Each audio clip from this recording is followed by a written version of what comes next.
সুপ্রিয় দর্শক, অত্যন্ত হৃদয় বিদারক একটি ঘটনা ঘটে গেল সুদানের আবেই শহরের পাশে জাতিসংঘের যে ঘাঁটি ছিল, সেই জাতিসংঘের ঘাঁটিতে আকস্মিক হামলার ঘটনা ঘটেছে এবং সেই হামলায় এখন পর্যন্ত সর্বশেষ যেটি খবর পাওয়া গেছে 6 জন শান্তিরক্ষী বাহিনী নিহত হয়েছেন এবং সেই 6 জনই বাংলাদেশি। তবে তাদের নাম পরিচয় এখন পর্যন্ত বিস্তারিত কিছু জানা যায়নি।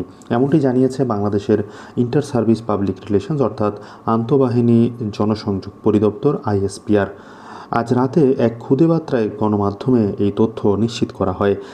বিস্তারিত জানা যায় যে হঠাৎ করেই আবিই শহরের পাশে জাতিসংঘের যে ঘাঁটি রয়েছে সেখানে সুদানের যে বিচ্ছিন্নতাবাদী এবং সন্ত্রাসী গোষ্ঠী রয়েছে তারা হঠাৎ করেই সেখানে তেলের ট্যাঙ্কে একটি বিস্ফোরণ ঘটায়। সেই বিস্ফোরণ ঘটানোর পর যখন সৈন্যরা সেই ঘাঁটি থেকে বের হওয়া শুরু করে, ঠিক তখনই তারা ড্রোনের মাধ্যমে সেখানে হামলা করতে থাকে এবং সেখানে 6 জন বাংলাদেশি শান্তিরক্ষী শহীদ হন এবং আরও অন্তত 8 জন সেখানে আহত হয়েছেন, যেখানে 3 জন নারী সদস্য রয়েছেন।